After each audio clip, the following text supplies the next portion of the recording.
Billy reached out to you just recently to do the Ever Forthright stuff?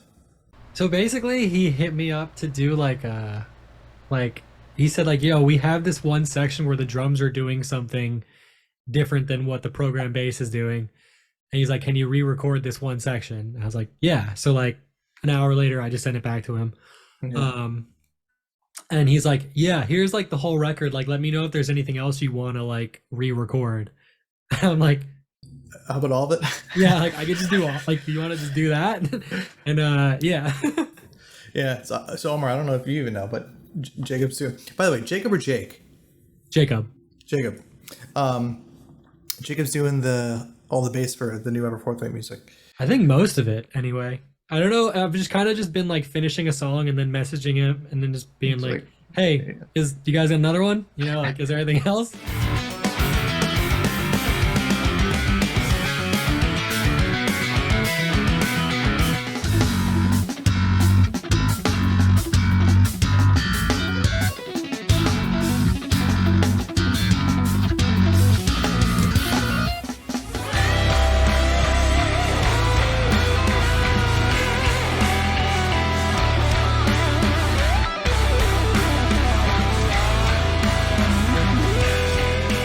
So I live next to Alan from my project Gia. So we live like an 8-minute walk away from each other. So it's so nice. Easy. Yeah, it's so sick. Just kind of accidentally, or were you guys like, look, if we're gonna keep this project going? So we were the project was gonna go regardless, but we were thinking about moving to Brooklyn together, and then he got this job somewhere else, and he couldn't move when we wanted to move.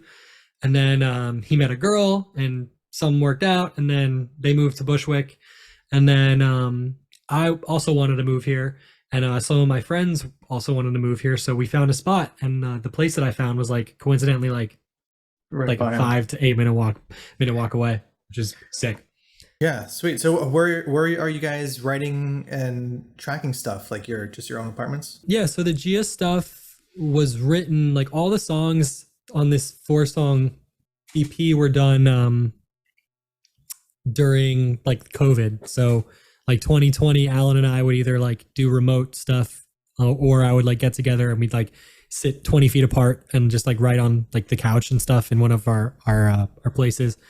And then once the songs were sketched out, which we basically just did with like bass, synth, and my programmed drums, and like we wrote the whole thing thinking like, okay, there's going to be guitar here at some point and there's going to be vocals. So we just wrote the songs with that in mind, but you know, it's like kind of like a gamble. And then we found Sam, well, not found, like I asked my like best friend, Sam Jacobs, who is one of the guitar players for Intervals, if he would be down to do some guitars, and hoping he'd be like, yo, this is sick. Can I like be a part of this? And that was the case. And then we found a vocalist. So yeah, everything was done. You know, in our respective bedrooms. Nathan Bulla recorded drums in his basement. So, and then Anoop Sastri's on one of the tracks too. But yeah, other than the drums, it's like 4 consistent members. And yeah, hopefully this is like the first real release. So hopefully people dig it. Sweet. So you guys are all producing, I mean, you're kind of engineering it all yourselves. Exactly. At Yeah. your own places. And then who's mixing it? Simon Grove. Nice. Good. Yeah. So very stoked. All in the family, just keeping everyone nice. Yeah, exactly. I was like, George Lever hit me up, the guy who's doing your record. I'm like the biggest fanboy of his. Like he's done all my favorite records, like from Sleep Token and Loathe and Monuments. And so when I found out he was doing your record, I like freaked out. But yeah, so he's like, we were thinking about going to him, but I didn't really have like a dialogue with him until after we confirmed with Simon. But yeah, he's someone I am so hyped to hear your record just because I know George is gonna like fucking murder it. Yeah. You haven't heard any of his mixes yet, right? You've just been sending back bass tracks. No, I haven't heard anything. Oh man, so good. Oh wait, you guys have stuff with like my bass on it? Only like 2 tracks, yeah. But we ask Billy, he'll give it to you. Yo, what the fuck? That's sick. Yeah, it sounds. Oh, man, I'm hyped. It sounds really awesome. Good. Yeah, cool. I was doing the same that same process for wait, so Gia started during COVID, you said? So Gia, we I feel like he's older than that. Yeah. So Ivan and Alan and so it's me. It's like Jacob, Ivan, Alan, Gia, and then Ivan. He got really busy with the bossy and like a lot of other stuff, and it was just like we had like an honest conversation about it, and it didn't. It just wasn't something he could prioritize, and that's totally cool. Like he's like one of the most hardworking, ambitious people I know, and I'm like, dude, if this isn't like working out, like the right time. Yeah, so it was totally cool. Yeah. And Alan and I, we've always been like, we've always liked working together, so we continued the project, not knowing where it would go into COVID. Mm-hmm. So like we released some of the songs while it was the three of us, and then Alan and I wrote this EP, wanting to like, okay, now we want to make this like a full band, like see if we can get off the ground, maybe tour. And so that's kind of where we are now. We're it's getting mixed. We got album artwork basically done. We got like 6 other songs that we're finishing up right now. So yeah, once it goes out and see the reception, hopefully we can take it out on the road. That's like the hardest part.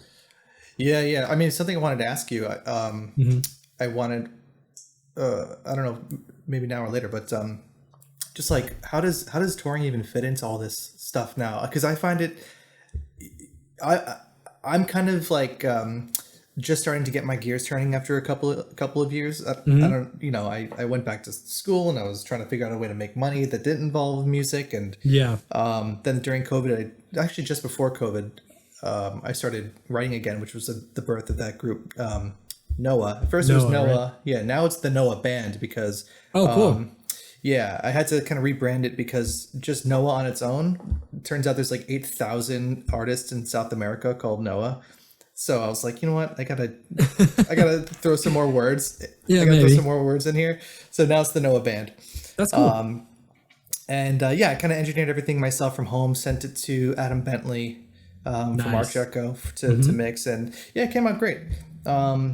It was, I actually had a bunch of these songs written, and I was rehearsing them with Jared Lippy and Sam Manai, bass player, just before COVID. COVID hit, and then it was pretty much just like, fuck it, what's the point of anything? I'm just gonna play Call of Duty for 8 months, and that's kind of what happened. And I said, you know what, people got to hear this stuff. So that's the first 4-track EP that's up, on YouTube and Apple Music and everywhere. Is that. And then I said, let's, give this another go. I didn't really market it or anything. I was just like, let me just like kind of wet the palate a bit, see, just kind of get this going again. And I wrote a couple more songs. And this time I did it over at Westfall Studios in I saw that. Farmingdale. Yeah. So that I'm really excited for. And then I'm going to be up in Toronto later this month doing a video for the entire thing. So sick. I actually hit up I wish I knew how to pronounce his last name. Ben Dundas. Ben Dundas. I hit him up saying like, hey, long time no see. I got some new music.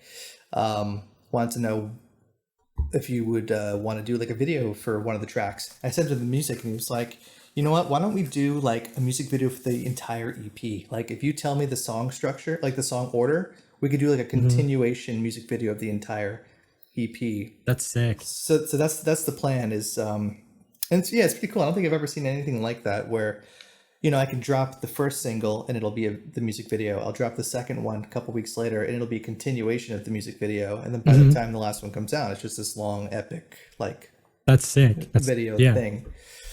So that's kind of my baby at the moment, in addition to, the Ever Forthright stuff. Yeah, for sure. So anyway, the touring thing, it's I find it strange because I could post a 30-second clip of me playing some cool licks that I'm into, and if I use the right hashtags, I can get like 5,000 plus views on it, and maybe a bunch of people hitting me up for guitar lessons and stuff, and it's just strange that. But if I put in the effort to do rehearsals and gigs, maybe 100 people will show up at some venue, 200 people.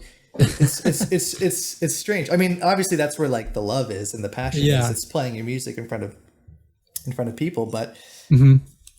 I don't know. What do you think about that? Just like, I think so. So I've kind of like, I'm trying to think of a good way to put it. So with Painted in Exile, like when I joined, for example, like I kind of had to help start that band up from the top again. Like when I joined, I thought I was going to start like, with an album being done, like get ready to go on the road, having a singer. Nothing was like, nothing was done. Yeah. So,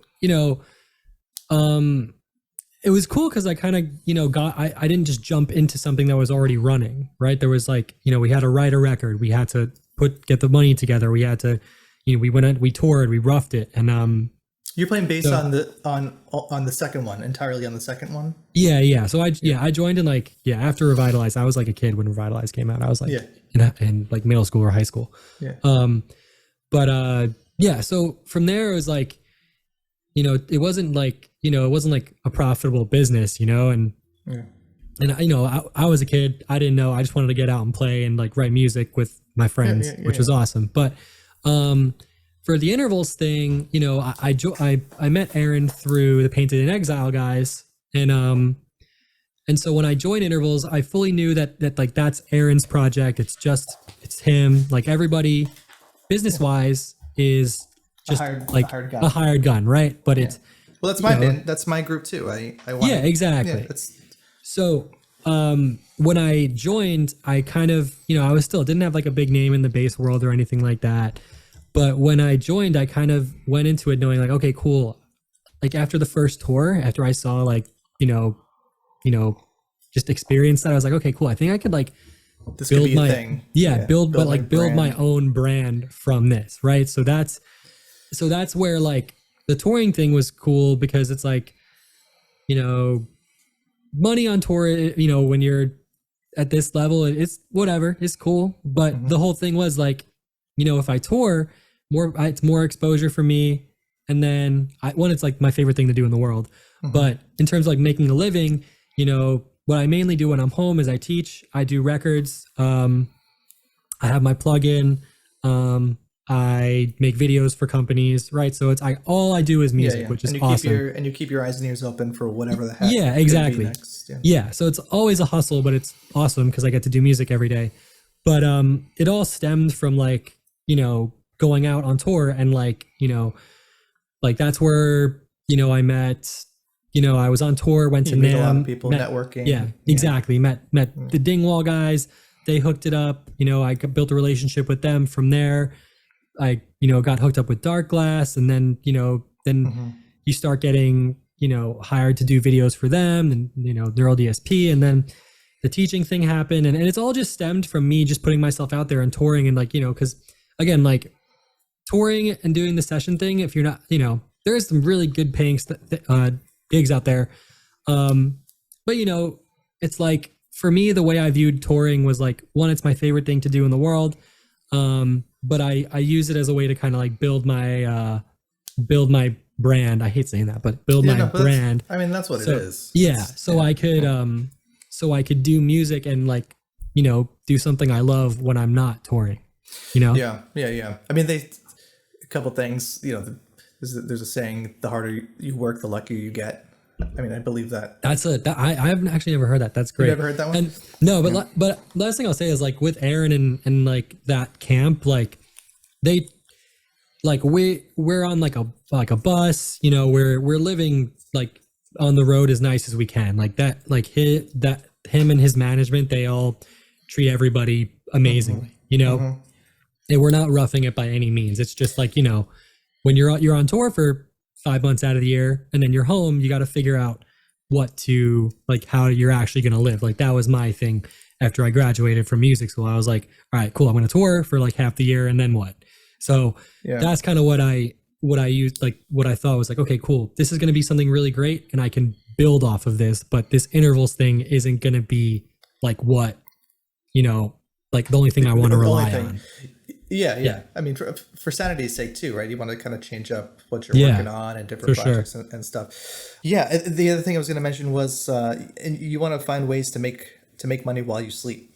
Not to make that sound like, a greedy businessman thing. Like,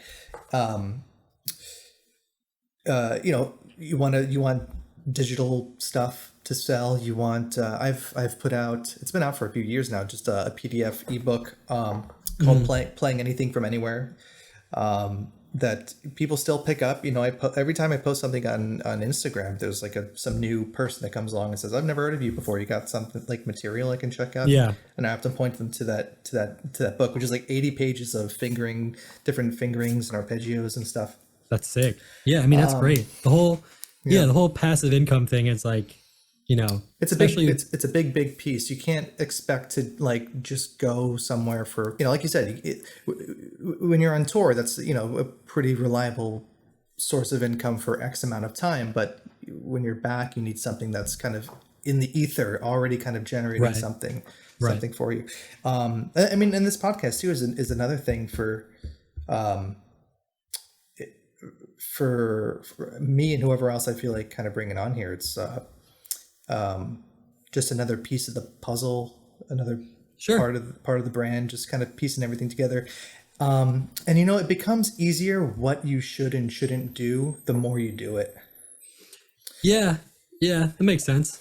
I mean, that's the way I think about it. Like, deciding that for my next Noah Band EP, I wouldn't do it on my own, and making the decision, I'm going to go to a studio. Who do I want to go to, and what is their network? Because studios also have different, there's like loads of rock studios in the New York area that have nothing to do with this prog metal genre. Would that benefit me at all to bring my music to a place that would kind of hear it and be like, I'm not. What do I do with this? What do I do with it? I've not heard something like this before. Then it's probably a sign that you've made the wrong choice. So, bringing it to Westfall, where they've done, some of the bands that we're probably familiar with from just growing up in the area, like Moontooth and Johnny Booth and those guys. Exemption, yeah, and Eddie's band, Monochromatic Black. I did those last two records. Yeah, you can you keep it you keep it all in the family, and deciding that video is going to be done by a guy that is familiar with this kind of music. Ben is familiar with this kind of music. Absolutely. I also don't know if you know, but I've got a kid now. I've got a kid these days. Oh, no way. Mazel tov. Thank you. Are you Jewish? Yeah, man. Oh, I thought so. I didn't want to assume. My wife is Jewish. And by the rules of Judaism, my son is Jewish. So tribe member. Yeah, dude, I'm like my middle name is like the most Jewish middle name ever. So it's Saul. Saul, yeah. Nice Jewish boy from Long Island. Jacob Saul? Yeah. I feel like I have a little bit of wiggle room to do those kinds of stereotype impressions. Dude, it's like you watch Seinfeld? Yeah. Yeah, the Bryan Cranston, the dentist, he like converts to Judaism just so he can make the jokes. That's amazing. Or what is it? Big Lebowski. He's like, I gotta back up. It's Shabbos. It's like you converted to Judaism when you were married. Now you're divorced. You don't have to be Jewish anymore. Such a good movie. So good. Yeah, but like passive income stuff. True. I tried for a hot second. Not even really too hard. Just kind of like barely tiptoeing into it. Omar was helping me with this a little bit, like NFT stuff. Like, oh, dude, I am so like my sister worked in crypto for a little bit. Are you over it? I mean, I never got into it, but it was like really overwhelming. But yeah, I'm so far from like knowing what any of that stuff's about. So, I mean, me too, but I did at least go through the process of like I took the album cover of the Noah music that I wrote, and I minted like 40 editions of it on the Ethereum blockchain. And like before I did it, I had no idea what any of that meant. I just I was just like, okay, I think this is a thing that you do. And so now those exist. I don't know what will ever happen to them. I could go on OpenSea.com and see them there. Like, hey, you have 40 copies of your album cover sitting as unique, NFTs. And but I was like, what the fuck am I gonna do with this? Like, I don't. And I've looked up. There's a couple. I think there's like a Rolling Stones article that's pretty good on bands that have utilized it really well, and they all seem to be really big bands. Like, buy this NFT and you have backstage access to like all of our tours forever. And they charge a fortune for them. It's like $100,000 for this NFT, and it's essentially just like a pass at that point. It's just like it's just but I guess you can do whatever the heck you want to do with it. Omar, please chime in if you're thinking of something, because I know you've thought about it too. But all right, he doesn't want to. He's gonna make sure that I'm the only one that looks like an idiot. Yeah, dude, I'm like so far removed from the crypto thing. Like I was like, I told my sister I was just gonna give her a bunch of money and like for her to, just do whatever she wants with it. But it was whatever. But that's my ticket to retirement. I'm hoping it's like the little bit of money I put in every couple of weeks to like Coinbase. I'm praying it's worth something and I could just retire at like 40. Dude, you and that'd be nice. I'm just I'm banking on my plugin. That's my thing. It's just like that's my thing that I just see like it's nice. It's really really cool. Just putting even like the money stuff aside, it's just cool to just see all these people using this virtual version of me. What were people using before? I've used Eurobase and I still... It's the same company. Oh, it is the same company. Yeah, Submission Audio. So so they do they have Jinbase, which is the NG series bases, and then they have Punk Bass, which is like a P bass, and then they have Grove Bass, which is Simon Grove, his LaFay sampled. And the last one was Umansky bass, which is my custom Z3. Nice. So, yeah. I gotta make the switch then. I really liked Eurobase. We almost used on all of the Ever Forthright stuff until I heard. Yeah, until you came along. I thought it sounded pretty good. I mean, it's not for me. It wasn't the kind of thing I wanted to be. So I wanted it to be more transparent. Like you don't necessarily need to know there's bass there. You could feel it, but.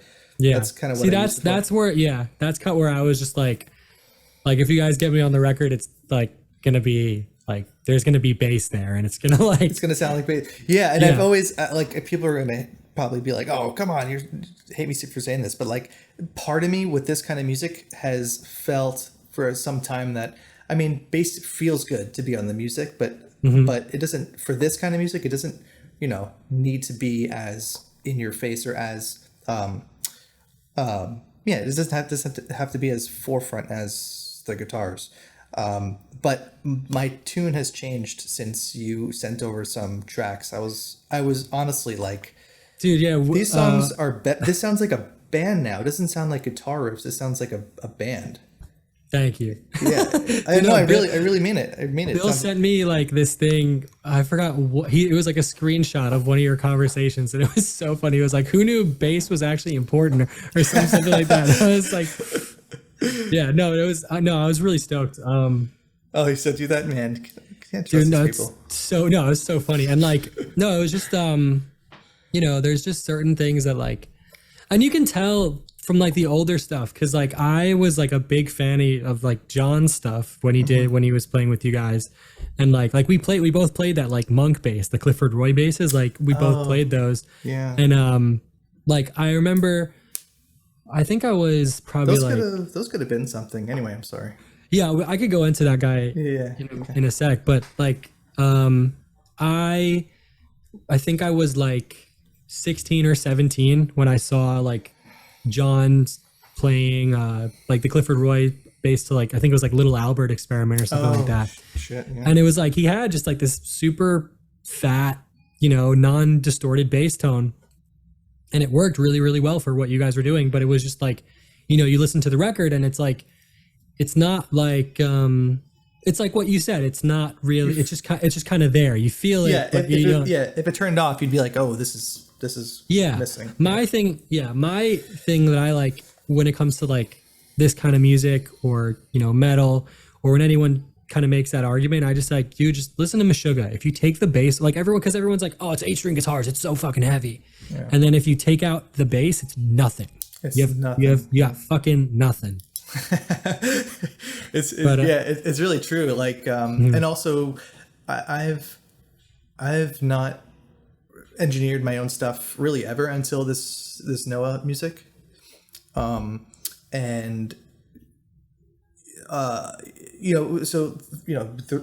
back 3 years when I was like deciding, okay, I'm going to write some new music, and I bought a MacBook and I researched the plugins to get, and I researched, like Line 6 or Axe Effects. I was, just figuring out how I was going to do it. I ran into that exact thing, oh shit, my guitars are like the 5% on top of the rest of this 95%, which is a big chunk of it was, drums and bass. Sure. And, guitar was just kind of this like little, it's my little boy getting up. Was just this like, little colorful thing on top. I mean, obviously like, when it comes to like a guitar solo and all that stuff, that's sure, a little bit different, but, and also other genres of music too. It's also very different, like a guitar trio, guitar, bass, drums, and those are completely different kinds of mixes. Sure. But yeah, totally. This kind of music, without bass, you really got nothing.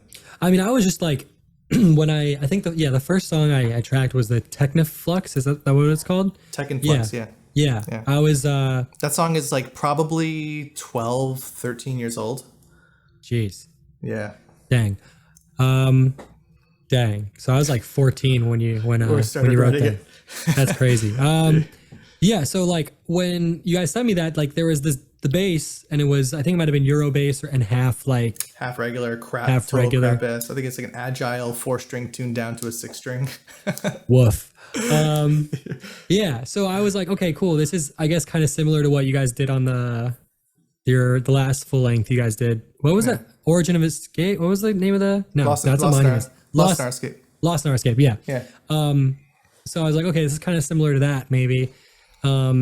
And I was curious what you guys would think about the more modern, bass forward kind of sound. And yeah, I'm glad you guys were into it. I'm very, very, very, very stoked to hear how this stuff sounds. How the final thing comes. Yeah. Yeah. It's going to be great. I mean, I think we're talking like 11 going on 12 years when the next one comes out. But it's hard, man. Getting a band together is tough, especially when your band is not just one guy. That's a big reason why this other piece of my music, the Noah band, is just me. Is because I need some flexibility. Like Ever Forthright was at one point 6 people making decisions on what to do, which is incredibly difficult. Oh yeah. And now we're down to really just 3 of us making decisions. And so even you, Billy, and Jared? And Jared, yeah. Okay. Yeah. My brother, he's a professional glass blower now. Yeah, I see that. It's crazy. Yeah, he's amazing. And is Kevin still doing some Kevin stuff on the record? Doing music. He's written some of the stuff on, I think, Technoflux big time. But, I'm not even sure about the other music. Okay. Yeah, I'm not even sure. But because I know he's been doing crazy stuff out in like LA, I think, right? Yeah. Totally unrelated to this genre of music. Which is sick. Yeah, which is great. When you have people that are part of a band, like these are 6 guys who are equal owners or equal participants in a band, it's really tough when one person decides, okay, I'm going to go over here for a little while and do something. And, the rest of us are kind of waiting for, all right, what do we do until we have their decision? And right. So at a certain point, you kind of make the decision, okay, they're no longer decision makers. If they want to be a part of it, cool, but let's just kind of level set. As long as you have a conversation, everything is okay. As long as people are on the same page.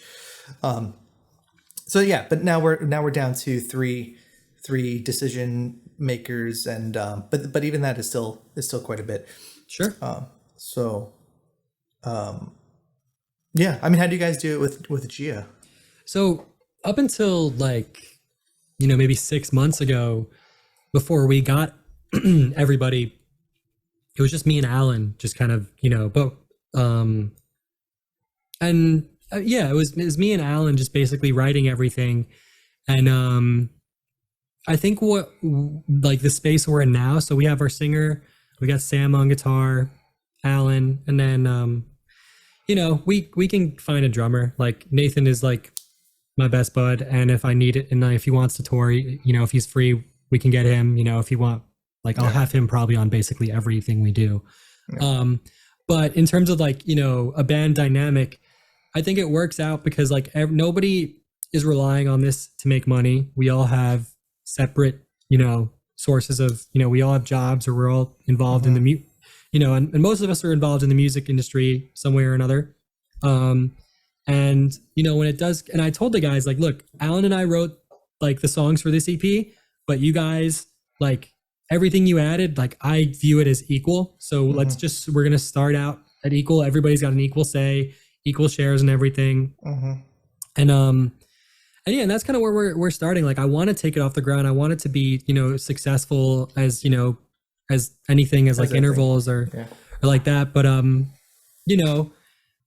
it's very much still in the beginning stages, but it's definitely just 4 equal says right now. Like, Alan and I are definitely, since we started it, we're definitely the ones who are, like, presenting the most music right now. But when we got Sam in the group, he gave us, like, 2 basically finished songs that we're now dissecting and making them, more us sounding. Christian, our singer, is like a multi-instrumentalist guy, and he's been sending us, like, anything. He posts a lot of, like, these little, like, TikTok videos of him playing whatever he's playing, like guitar or bass or something. And I think it's just because, he's, like, the newest one, where he might be a bit, like, hesitant to send stuff over. But like, there's, like, a couple of months ago, I saw this bass video he posted, and I was like, dude, can we use this? And he's like, yeah, sure. And yeah, so ever since then, he's been sending us stuff. So yeah, that's kind of been how it's been working. But yeah, it's very much 4 cooks in the kitchen kind of a situation in terms of, like, the music, and in terms of, like, how finances are going to be. And I know what you mean. Like, with Painted in Exile, like, it was 6, it was 6, it's a lot. 6 people. And there was a lot of, like, unhealthy dynamics going on. Not, and it's just, unhealthy in terms of, like, what makes a record an unhealthy process. Like, if we want to get here, you have to kind of sort out your dynamics if you want to get here within a certain time frame. Yeah, we're all, like, best buds. Like, I love Mark to the day I die. Ivan is like, Ivan's a brother to me. They're all brothers to me. Like, Alan is, like, my best friend. Ivan, same thing. I love Mark to death. Eddie's one of my best friends. Like, we're all super tight. And, like, I'm so stoked to see all those guys thriving and doing what they're doing. But at the time, it just didn't work out, and that's cool, because, we're all older now, and we're all kind of doing our own things. And yeah, I mean, it's just good to see. You just want to be excited for your friends to be doing other stuff. You don't want to be like, oh, fuck that guy, Yeah, no, absolutely not. I mean, I've rekindled some. I've reached out to Ivan. I spoke to him recently. I've reached out to you.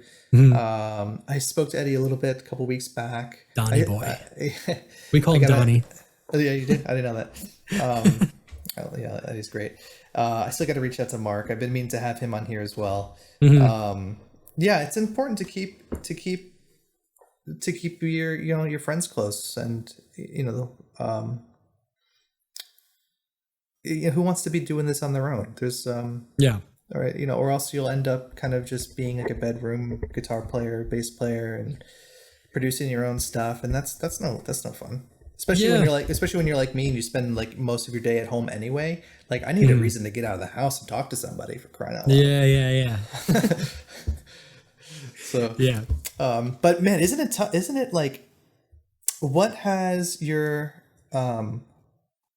did you expect that being a professional bass player musician was going to be so much not playing the bass?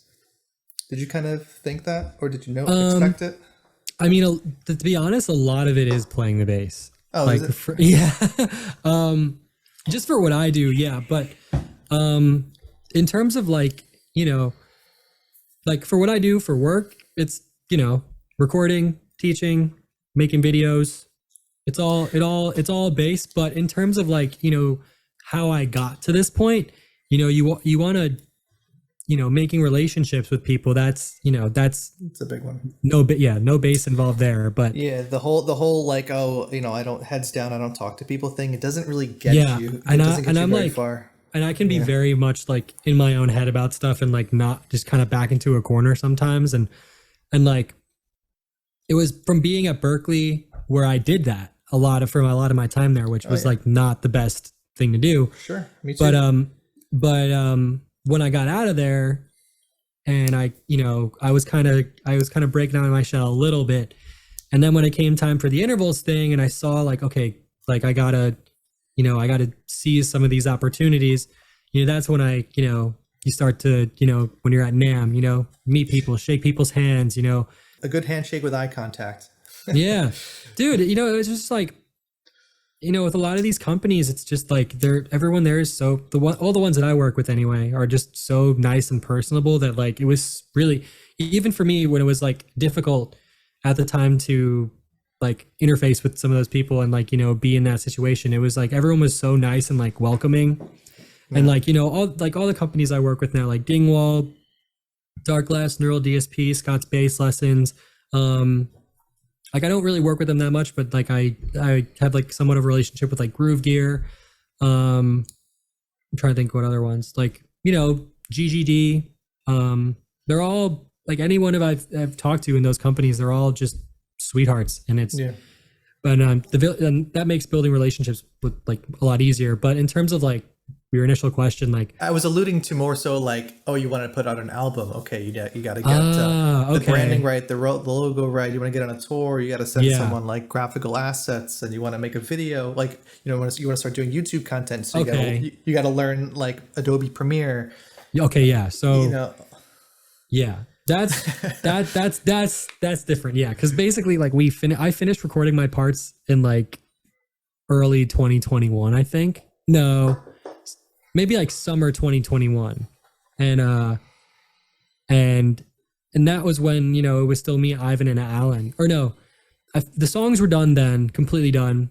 And then, stuff happened. And then, we got Sam early 2022. Mm-hmm.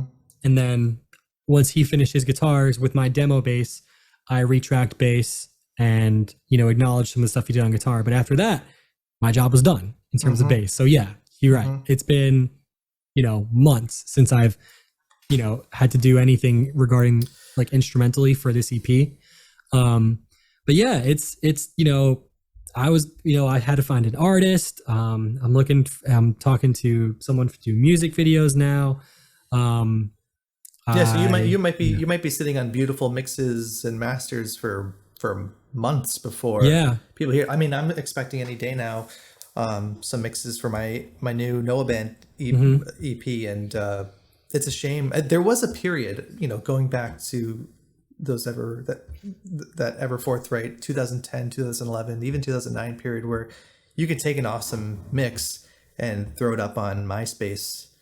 The golden age. Yeah, or SoundCloud, and miraculously get like 10,000 views a day or listens a day consistently. There was a period where I would put up just like whatever on YouTube, and overnight thousands of dude, I remember seeing your stuff, like the mayonnaise contest. Oh yeah, I mean that's an exception because that was like, a big thing, but like a lot of the Ever Forthright stuff, dude, like bedroom videos is what I'm like, or that original Dispose of Your Optimism video. It was like, have you seen this? And the genre over the past decade has just blossomed, and there's so many bands and so many musicians, and which is great. I mean, it's great. That means that if you're doing something right, which I think I'm doing in terms of my writing and playing and production, that there's a whole new world of people that are ready to listen to that that stuff. But it also means you got to be really good. Yeah, dude. I mean, I'm very excited for people to hear this stuff from you guys. Like it's gonna be great. And like, yeah, man, like, thanks. Yeah, dude. A lot of stuff, artwork, marketing, possible video. So we're gonna be sitting on this music for a long time before anyone gets to hear it. I like remember when I first discovered you guys, I think I was like 15 or 16, I think. That's crazy. And like I had just found out about Periphery, right? So I heard like Icarus Lives, and then, you know, just in the YouTube suggestions, it came up Spineless. And like before I even clicked, I saw the comments, and I heard like, and the comment was like, this song makes Icarus Lives sound like Enter Sandman. And it was like the funniest thing. I'm like, what the fuck? What? And then I listened to it and I was like, you know, it was fucking, yeah. That was my first, like, yeah, that was the first time I heard you guys, and that was crazy. And I think, dude, this record's gonna be, it'll be really great. And like, cause like I get hired to do a lot of just like kind of like bedroom guitar player records, right? And like, so and like a lot of them are amazing. Like, don't get me wrong, but there's a lot of kids out there, not even kids, but just, you know, artists that are just trying to do this one thing, you know? Yeah. There's like this one, like, you know, instrumental rock. I don't know. I feel like it's weird because you know, the genre is like progressive metal, progressive rock, but I feel like a lot of it is becoming like very safe. Yeah. Well, but like not like in a, you know, writing like songs with like pop song structure, like in terms of like, you know, themes and like that kind of safe. I mean, like it's like people just rehashing the same thing. Oh yeah, totally. But I think that happens. I'm not nearly as invested in other like cultures and subcultures of music, but I imagine there's a lot of that no matter where you go. Yeah, that's true. You know, like I feel like if I were to wake up tomorrow and say, you know, I'm done with this prog metal thing. I'm all like fast-paced electronica, like the super glitchy, like yeah, you know, that crazy, like that's my new thing. I'm almost, I feel it in my heart that there has got to be loads and loads of just kind of copycats, just kind of doing the same thing. I would think it's the same thing with like writing a book too. Like you're gonna write out, you're getting the world of being an author. It's probably pretty much the same there too. But that's what makes the great music great. There's always something that you know. I wish I knew more about art so I can make some kind of analogy towards towards like visual art. But you know, like you think of like the bowl of fruit. You know, and you go to like some kind of art class and you're like, okay, let's paint a bowl of fruit. There's got to be loads of people out there saying like, look at my bowl of fruit, look at my bowl of fruit. Like this is, but somewhere there's got to be someone's bowl of fruit that is just, you know, it's the one, and maybe it's obvious, maybe it's not so obvious, but it's a different bowl of fruit. Yeah, and like there's just like so many variations of this same thing and it's really fun because I like when people hire me for this, like, you know, the instrumental stuff or whatever it is, it's so dude, it's like my favorite thing in the world to do because I get to like give my spin on this person's interpretation of like progressive rock, instrumental rock and stuff. But yeah, it's not even that I'm not dissing it at all because it's like my favorite thing to do is to record and listen to this music, but it's like it's almost just like so crazy how this one thing, like this thing that was like, you know, very niche, like this progressive instrumental rock stuff has just kind of like has its own world now. Yeah. That's kind of what I was yeah, so I mean, yeah, and it's it is what it is. Like, you know, there's supply and demand. If people like it, they like it. If they don't like it, they don't like it. You know, there's not much we could do you know, if you're a struggling artist, the last thing that's going to help you is complain about why doesn't anyone like my music? You know, that's a problem for you. That's a problem that you got to solve. But I guess if we're going to just add a bit of a word of advice, maybe try to even find an inkling of something that makes what you're doing unique. Like I mean, that's something I try to do, maybe not consciously, like, but when I'm writing music, I'm the first, I'm gonna be the first one to call it out, saying, oh, this is like obviously like a total copy, like, sure. This does not sound like I've been searching hard enough for a sound that people are gonna like gravitate to. This kind of just sounds like I'm rehashing something and I need to fix this.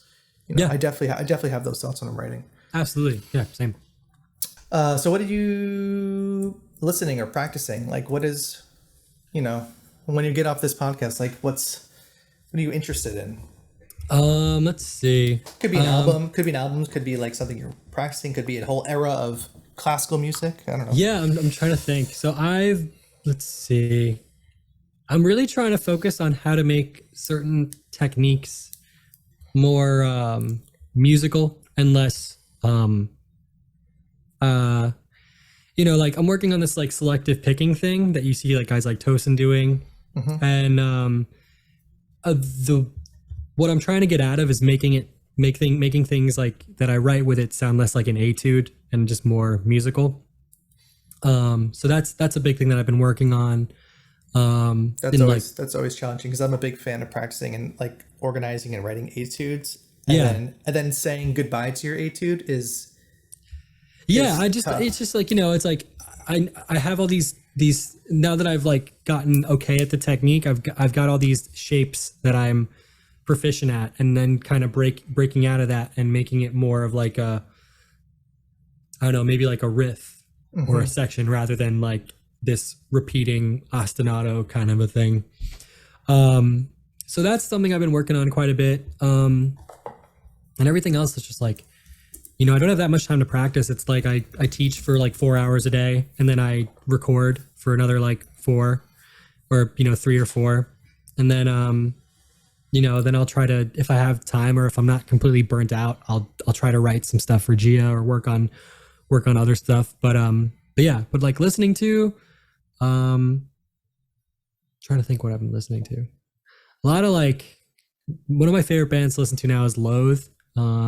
Big into Loathe, or like this band called Teenage Wrist. I don't know either of those bands. Dude, you don't know Loathe? No. Dude, they're like I'm an old man. George Lever did like all their music. He's done them and like Sleep Token. You gotta check all those bands out. Yeah, I gotta check out his whole just like repertoire, huh? Yeah, it's unbelievable. He's unbelievable. What was the other one? Teenage something? Teenage Wrist. He hasn't done that one, but they're kind of in like a similar realm of similar realm. Cool. Yeah, man. Nice. Any other stuff you want to plug of your own thing? You got like a book coming out yet, or? Not a book, but I have a digital instrument library from Submission Audio called Umansky Bass. It's a sampled version of my my custom Dingwall Z3. And my band Gia is working on an EP that we'll be releasing sometime probably early 2023. And that's pretty much it. If you want to book lessons, jacobumansky.com. Yeah, I mean, I'll definitely be using the plugin. Dude, yeah, give me your email. I'll send you an NFR. Oh, I would love that. I mean, I already told you I've been using Eurobase, so I will happily kind of switch it out if there's something that sounds more like I was like joking with Billy, just being like, yeah, I'm literally just taking your MIDI and just putting on my plugin and just sending it back to you. Wait, that is a joke, right? 100%. Yeah. No. Okay. I was like, what's no, I'm playing. Do I even care? It sounds good. I'm trying to make this sound like, for the record, I'm trying to like make it as human as possible. So a lot of the stuff I'm like, I'm not like quantizing the shit out of. Like there's a lot of these sections that I'm playing, like, if they need to be super gridded, like super hard, then that's fine. But a lot of the stuff I'm doing, it's like very much like, some of the stuff is like a hair behind, that kind of a thing. Yeah. I find it sounds better in the long run than just like, spending the time and quantizing everything. Yeah. I hear you. Awesome, guys. Well, thank you so much for having me. This was sick. Yeah. Stick around. Well, we're going to have like, I got some jazz PhDs coming around here. Sometimes nice. it might be more playing, less talking. You know, who knows? I can have you back here 7 to 100 more times if you'd like. You know, that'd be sick. Yeah, we should do one like when you guys like release some music and we can talk about the whole process and stuff like that. Yeah, totally. But I'm about to. Do you know Dan Sugarman? I know the name. I'm finishing one song for him, and then after his record's done, I'm gonna finish all of your guys' stuff. So I think I have Miso is the song I'm doing next. Oh yeah. How's that one? I haven't listened to it. Is it hard? Is that a crazy one? No, it's kind of rockish, like rockin'. Okay, cool. Because I finished I just did a crypto face, and that was like that's a nutty one. Yeah. Yeah, that was some stuff. But yeah, there's some cool stuff in there. I think you'll dig it. Cool, man. I'm looking forward to it. All right, guys. Yeah. Well, I'll catch you all soon. Awesome talking to you. Absolutely. Take it easy, guys. See ya. Peace.